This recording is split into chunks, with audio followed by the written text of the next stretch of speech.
ABC model of flowering और इसमें क्या म्यूटेशंस होती हैं, कैसे जो फ्लावरिंग का जो प्रोटीन होता है वो वर्क करता है और क्या ये मॉडल होता है। तो बेसिकली ये जो टॉपिक है ये CSIR नेट की एग्जाम में बहुत ज़्यादा जो क्वेश्चंस होते हैं वो इसमें से पूछा जाता है। इसको हम ये भी कह सकते हैं कि जो CSIR नेट का जो फेवरेट एक टॉपिक कह लो वो हमारा होता है एबीसी मॉडल ऑफ फ्लावरिंग। इसमें बहुत तरह से वो घुमा फिरा के इसमें से वो बहुत सारे क्वेश्चंस को पूछते हैं। तो आज इस टॉपिक को हम एक छोटे से टाइम के साथ कवर करेंगे। तो स्टार्ट करने से पहले मैं बताना चाहती हूँ मेरा नाम प्राची है और आप सबका मैं अपने चैनल रिवीजन तरीका में स्वागत करती हूँ।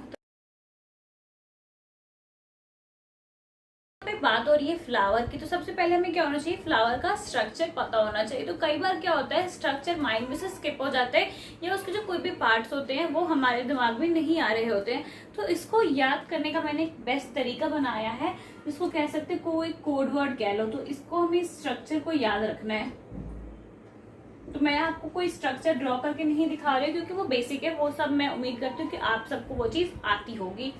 तो यहाँ पे स्ट्रक्चर को याद करने का एक तरीका है सेपेस्टे का। यहाँ पे हम लिख सकते हैं सबसे पहले सेपल के लिए यहाँ पे हम SE लिख सकते हैं, PEST और यहाँ पे CA। तो ये सेपेस्टे का ये एक वर्ड है जिसको आप याद कर सकते हो। तो ये जो आपको डिनोट करेगा ये करेगा सेपल के लिए, ये करेगा पेटल के लिए, ये करेगा हमारा स्टेमन के लिए और ये करेगा हमारा कार्पेल के लिए। तो इस तरह से जो अपना स्ट्रक्चर होता है फ्लावर का उसके पार्ट को हम याद रख सकते हैं, वो हमारे माइंड से स्किप भी नहीं होगी। और ये इस अकॉर्डिंग होती है कि ये जो हमारा सबसे पहले क्या होता है आउटर मोस्ट होती है, आउटर से ये इनर की ओर मूव कर रही होती है। तो ये था हमारा कुछ स्ट्रक्चर आपको याद होगा सेपेस्टिका के मेथड से याद करना है, मतलब SE PE SA और ST और CA सेपेस्टिका वर्ड होगा जिससे हमने क्या कर लिया स्ट्रक्चर को माइंड में रख लिया। तो ये तो पहली थिंग थी कि हमें ABCD मॉडलिंग पढ़ने के लिए हमें क्या याद रखना है, स्ट्रक्चर याद रखना है। स्ट्रक्चर को याद रख लिया उसके बाद क्या होता है बहुत सारे जो प्रोटीन वगैरह होते हैं ये सब इकट्ठे मतलब बिल्ड होते हैं और मिलके एक एक पार्ट को ऑर्गेनाइज करते हैं, मतलब कह सकते हैं कि जन्म देते हैं। जैसे कोई पार्ट इसमें से कोई प्रोटीन होगा वो प्रोटीन इनकोड करेगा कि वो सेपल बनाएंगे, वो कोड करेगा कि वो कैपल बनाएंगे, पैटल बनाएंगे, क्या करेंगे। तो सब जो क्या होता है प्रोटीन का काम होता है। तो प्रोटीन जो होती है हमारी सडन जीन की हेल्प से इनकोड हुई होती है। तो जीन जो प्रोड्यूस करती है वो यहाँ पे जो यूज होगी वहाँ पे 3 जीन होगी। यहाँ पे हम कह सकते हैं नंबर 2 जो हमारी बात है वो हमारी होगी क्लासेस ऑफ जीन पे, क्लासेस ऑफ जीन। अब यहाँ पे ये सब जो सेपल पेटल कार्पेल ये सब जो बनाना है ये कौन बनाएगी, किसकी हेल्प से बनेगी, ये प्रोटीन की हेल्प से बनेगी। प्रोटीन कहाँ से आएगा, कोई जो जीन होगी उसे कोड कर रही होगी। तो यहाँ पे जो जीन का रोल प्ले होगा वो हमारे पास होगा जीन A, जीन B और जीन C। यहाँ पे जो क्लासेस ऑफ जीन है वो A, B और C है। तो यहाँ पे आपको ये चीज ध्यान से समझनी है कि जो जीन है A, B, C इसमें से A और C जो है वो क्या करता है, वो एक दूसरे के लिए वर्क करता है। एंटागोनिस्ट है। एंटागोनिस्ट का मतलब क्या होता है, अगर किसी भी जगह पे जीन A हमारा एब्सेंट होगा तो इसका जो रोल है वो जीन C प्ले करेगा, और किसी केस में अगर जीन C एब्सेंट होगा तो उसकी जगह पे जीन A अपना रोल प्ले करेगा। पर A और C या B और C के बीच में कोई भी ऐसा रिलेशन नहीं है कि मतलब अगर A एब्सेंट होगा तो उसका कोई भी काम B करेगा या B एब्सेंट होगा तो उसका कोई भी काम C करेगा। यहाँ पे जो एंटागोनिस्ट रिलेशनशिप है वो जीन A और जीन C में है। तो यहाँ पे 2 चीजें आपको क्लियर होनी चाहिए। सबसे पहले कि जो क्या स्ट्रक्चर है, स्ट्रक्चर हमें याद सेपेस्टिका का मेथड से हमें स्ट्रक्चर याद करना है आउटर मोस्ट से लेके इनर मोस्ट तक का। उसके बाद आते हैं हमारे क्लासेस ऑफ जीन। जीन में आती है हमारी ABC। अब जो ABC है वो तो हमें नेम दिया, तो अब ये जो ABC जीन है वो किस चीज को कोड करती है तो हमें वो पता होना चाहिए। तो मैं ये स्ट्रक्चर वाला अरब कर रही हूँ। 3 डिफरेंट टाइप्स ऑफ जीन होती है जो ABC में लिखा, वो किस किस चीज को कोड करती है। जो A होती है वो एपेटेला जीन को कोड करती है, B जो होता है वो पीस्टिला जीन को कोड करती है, 3 जो होता है एग्नोमस जीन को इनकोड करती है। तो ये है हमारा मेन नेम। इस नेम को हमें याद रखना है, जो हम यहाँ पे लिख रहे हैं the ABC modelling of flowering. तो ये फ्लावर जो कोड कर रहे हैं जीन को, वो जीन हमारी ये है, ये तीनों जीन है। और इसका जो शॉर्ट फॉर्म होता है, इसको हम शॉर्ट फॉर्म में, यहाँ तो हमने ABC लिखा है, पर इसको जो शॉर्ट फॉर्म होता है इसका हम लिख सकते हैं शॉर्ट फॉर्म। ये जो हमारा सबसे फर्स्ट होता है, मैं ए करके लिख रही हूँ, तो यहाँ पे होगा AP1, AP2 एंड AP3। जो शॉर्ट फॉर्म होता है वो उसको हम इस लिखते हैं एपेटेला के लिए। और ये जो पीस्टिला है उसके लिए हम लिखते हैं PI, और जो C होता है उसके लिए हम लिखते हैं AG। ये जो हमारा एग्नोमस है। तो इस तरह से क्या करते हैं, हम अपने जीन को शॉर्ट फॉर्म्स देते हैं। तो अब क्या बात आती है, इस सब का क्या होता है, डिफरेंट डिफरेंट कंपोजिशन होती है। कंपोजिशन मतलब कि अगर AP1 PI मिल गया तो क्या बनाएगा, ये मिल गया ये बन गया तो क्या बनेगा, ये और ये मिल गया तो क्या बनेगा। मतलब कंपोजिशंस हमें पता करने होते हैं कि क्या बन सकता है।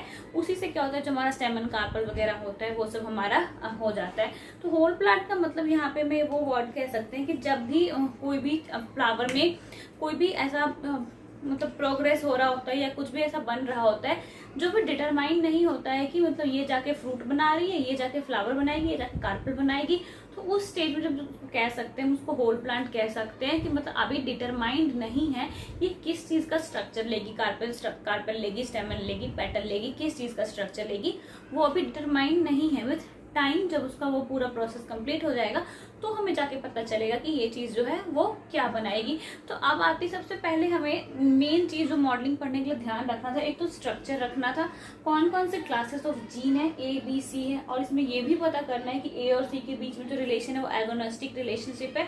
मतलब अगर A एब्सेंट होगा तो उसकी जगह काम करेगा C, अगर C एब्सेंट होगा तो उसकी जगह काम करेगा A, पर B और C में या B और A में कोई भी रिलेशनशिप नहीं है। उसका थर्ड थिंग आती है हमारी जो डिफरेंट टाइप्स ऑफ जीन्स है। डिफरेंट यहाँ पे मैं लिख देती हूँ कि मिस्टेक ना हो। डिफरेंट टाइप्स ऑफ जीन, यहाँ पे जीन प्रेजेंट होती है, ये जीन, और उसका जो क्या है जीन का शॉर्ट फॉर्म। तो ये चीज जो है हमें अपने माइंड में फिट करके रखनी है। तो ये तीन चीजें हमें जो ABC मॉडलिंग पढ़ने से पहले फिट करनी है। तो मैं उम्मीद करती हूँ आपको ये चीज फिट हो गई होगी, नहीं हुई तो आप वीडियो को भी थोड़ा बैक करें और इस चीज को पहले क्लियर करें। तो अब आती है हमारी मॉडलिंग। तो अब हमारी मॉडलिंग कैसे होती है, तो मॉडलिंग समझने से पहले इसका जो रिलेशनशिप होता है वो एक ट्रायंगल के जैसा होता है। ट्रायंगल के जैसा कैसा होता है कि जैसे ट्रायंगल हमारा ऐसा होता है, तो इस तरह से कुछ हमारी जो मॉडलिंग होती है। तो अब मॉडलिंग कैसे कर सकते हैं हम, यहाँ पे हम लिख सकते हैं क्लास A, इसके साथ में ही होगी यहाँ पे क्लास C जीन, और यहाँ पे होगी क्लास B जीन। तो इस तरह से होता है हमारा मॉडलिंग। तो ये क्या बन रहा है, एक ट्रायंगल बन रहा है इस टाइप का, पर जो हम इसे डिनोट कर रहे हैं वो इस तरह से कर रहे हैं। तो अब हम इसके क्या करेंगे, ये हमारा हो गया स्टेप 1। इस चीज को ध्यान से समझना। उसके बाद हम क्या करेंगे, इसको डिवाइड करेंगे, इसके 4 सेक्शंस बनाएंगे। 4 सेक्शंस कैसे बनाएंगे, जो भी B का जो पार्ट होगा स्टार्टिंग, जो A के हिस्से में आ रहा होगा, तो ये यहाँ से हम क्या करेंगे, इसकी सेक्शनिंग करेंगे। और एक तो यहाँ पे जहाँ पे ज्वाइंट हो रहा होगा, तीसरा यहाँ पे करेंगे। तो ये क्या हो गया, 1 सेक्शन बन गया, 2 सेक्शन बन गया, 3 और 4। मतलब हमने क्या किया, स्टेप 2 में सेक्शन को डिवाइड कर दिया। अब सेक्शन को डिवाइड करने के बाद क्या हुआ, जो सेक्शन 1 आया इसमें क्या आया, जो सिर्फ हमारे क्लास A जीन की जो भी कंपोजिशन थी वो आएगी। तो क्लास A जीन के हमारे पास कौन कौन सी कंपोजिशन थी, जिसको हम शॉर्ट फॉर्म में लिख सकते हैं AP1, AP2 और AP3। तो यहाँ पे हम लिख सकते हैं AP1 प्लस AP2।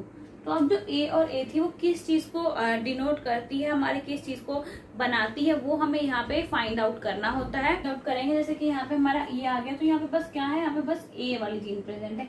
यहाँ पे कौन कौन सी क्लास की जीन प्रेजेंट है, यहाँ पे A प्लस B, मतलब A की भी जीन प्रेजेंट है और B की भी प्रेजेंट है। तो हम B पे क्या लिख सकते हैं, यहाँ पे कौन सी हो सकती है, AP2 प्लस AP3 प्लस यहाँ पे B का कौन सा था हमारा, B में हमारी जो जीन थी वो अपिस्टिला थी, जिसको हम PI लिख सकते हैं।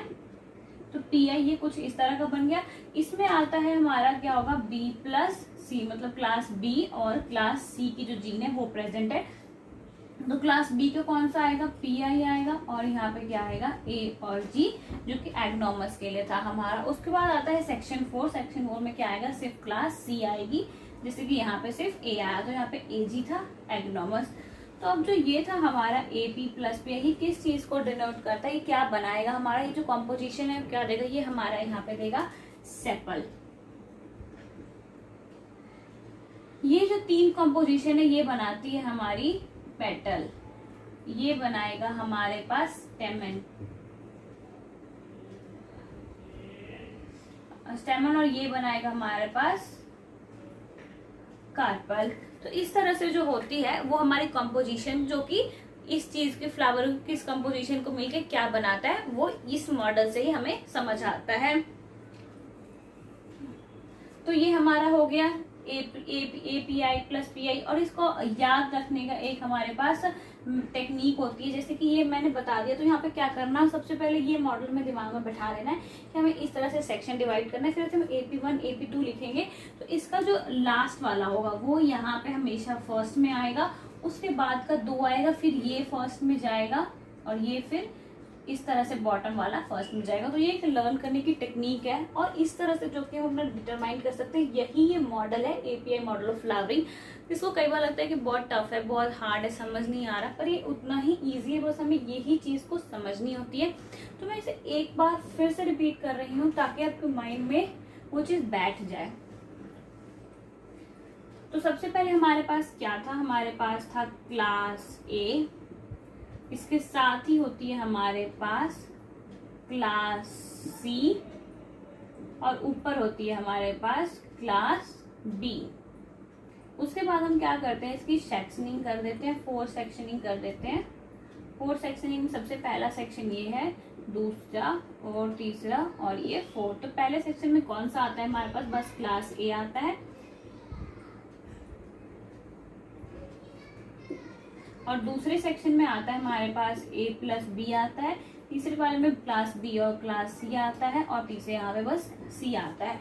तो ए में कौन कौन से हमारे पास, जो हमारे पास जीन थी कौन कौन सी प्रेजेंट हो सकती है, AP1 प्लस AP2, और यहाँ पे कौन सा हो सकता है, AP2 प्लस AP3 प्लस हमारे पास AP3 के बाद यहाँ पे हो सकता है PI।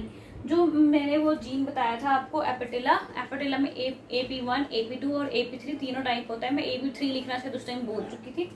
और यहाँ पे होता है B प्लस सी में क्या आएगा, PI प्लस AG एग्नोमस के लिए, और यहाँ पे सिर्फ जीन C है तो यहाँ पे AG आएगा। तो ये जो कॉम्पोजिशन है, ये कॉम्पोजिशन यहाँ पे क्या बनाएगा, ये यहाँ पे सेपल बनाएगा, ये यहाँ पे पेटल बनाता है, ये यहाँ पे बनाएगा स्टेमन, ये यहाँ पे बनाता है हमारा कार्पेल।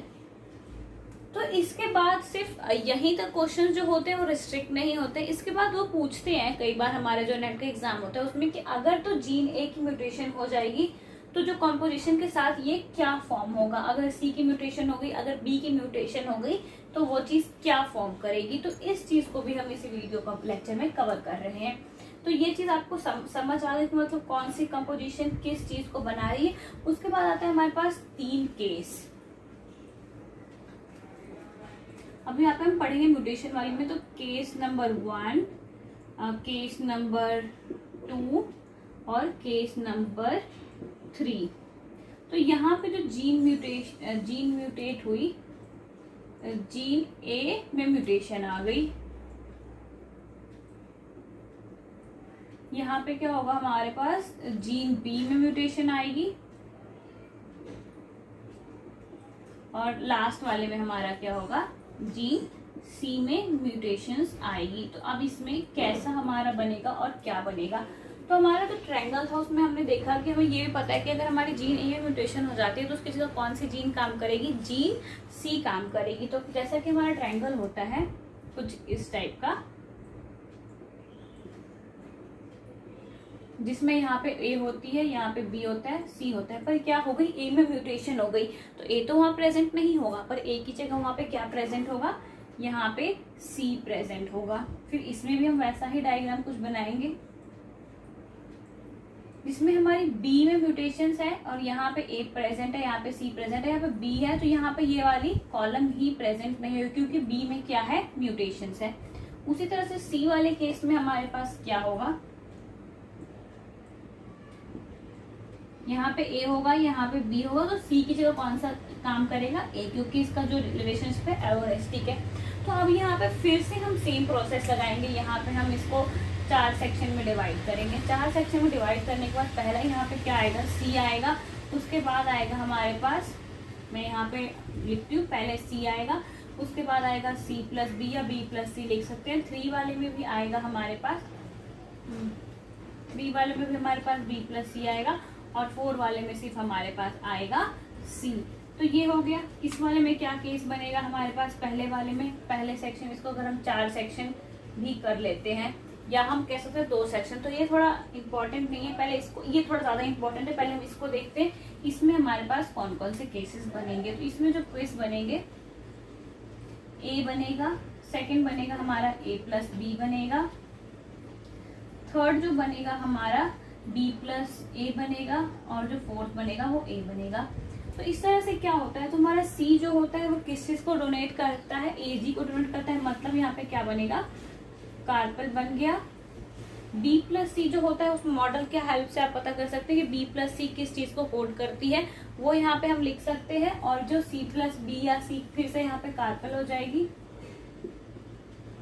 और यहाँ पे ये स्टेमन बनेगा, ये भी जो होगा स्टेमन बनेगा, और फिर यहाँ पे सेम बनेगा, ए जो होगा यहाँ पे बनेगा सेपल, ये बनाएगा हमारा सेपल के बाद पेटल, ये भी हमारा बनाएगा पेटल, और ये बनाएगा सेपल। तो अब जो इम्पोर्टेंट आता है हमारा, जो केस नंबर 2 होता है वो इम्पोर्टेंट होता है। इसमें क्या होता है, जो ऊपर से बी वाली जो पोर्शन होती है वो गायब होती है, और इसे हमें क्या करता है 4 सेक्शन में डिवाइड करके हमें इसको बताना होता है कि कौन सी कॉम्पोजिशन क्या बनाएगी। तो थोड़ा दिमाग में कंफ्यूजन सा हो जाता है, तो इसको ध्यान से समझना है, करना है। इसको हमें 4 सेक्शन में डिवाइड कर देना है, तो मैं इसको थोड़ा बड़ा बनाती हूँ कि समझ आ जाए हमें। क्लास ए हो गई हमारे पास और क्लास बी हो गई, इसी भी हम 4 सेक्शन में डिवाइड करेंगे। तो यहाँ पे हमारे पास क्या आएगा, ए आएगा, फिर से ए आएगा, और बी आएगा, और डी आएगा। तो ए वाली जो होती है हमारे को क्या कोड करेगी, सेपल के लिए कोड करेगी, और जो बी वाली होती है वो हमारे लिए पेटल के लिए कोड करेगी। तो इस तरह से पता चल गया कि हमारे पास जब म्यूटेशंस होंगी तो कौन सी कंपोजिशन किस चीज़ को कोड करेगी, हमें कैसे बनाना है। तो हमें सिंपल माइंड में ज़्यादा वो प्रॉब्लम नहीं क्रिएट करनी है, हमें बस ये सोचना है कि अगर तो हमारी जीन, एक क्वेश्चन में दे रखा है कि आपकी जीन ए म्यूटेशन हो गई तो क्या फॉर्म होगा। तो आपने सिंपल सा डायग्राम बनाना है, उसके 4 सेक्शन को डिवाइड कर देना है। उसके बाद देखना है कि कंपोजिशन, जो मैंने से पहले डायग्राम बनाई थी मॉडलिंग, कि सी कंपोजिशन, ए प्लस बी कंपोजिशन किस चीज़ को डोनेट करती है, वो हमें माइंड में रखना है। तो उसके हिसाब से आप बता सकते हो कि इसमें जो होगा कार्पल और स्टेमन का स्टेमन की फॉर्मेशन होगी, और जो जिसमें बी की म्यूटेशन होगी उसमें बस सेपल और पेटल आएगा, और इसमें सी की म्यूटेशन होगी उसमें बस सेपल और जो भी पेटल है वो बनेगा हमारा मॉडलिंग, जिसमें हमने पढ़ा कि मतलब ABC फ्लावरिंग मॉडलिंग क्या होती है, उसकी स्ट्रक्चर याद करने का तरीका, उसकी क्लासेस ऑफ जीन, उसकी जो जीन की कौन कौन सी शॉर्ट फॉर्म होती है, किसको क्या कोड कर सकते हैं, और किसी कंपोजिशन से क्या चीज़ फॉर्म हो सकती है। उसके बाद जो म्यूटेशंस होती है उस म्यूटेशन से किस म्यूटेशन के बाद वो क्या फॉर्म करेगी। तो मैं उम्मीद करती हूँ आपको ये आज का लेक्चर समझ आया होगा, और इसको ज़रूर अपने फ्रेंड्स के साथ शेयर करें जो भी इस टॉपिक को समझने में उन्हें प्रॉब्लम आ रही, या उन्हें भी शेयर करें जिन्हें ये टॉपिक पढ़ना है, ताकि उनकी वो चीज़ें रिवाइज हो जाए। और अगर आपको मेरे चैनल पे इसी तरह की वीडियोस चाहिए तो आप मेरे चैनल को सब्सक्राइब करें, बेल आइकन को भी प्रेस करें, और कमेंट करके बताएं कि ये वीडियो कैसा था। तो मिलते हैं नेक्स्ट वीडियो में।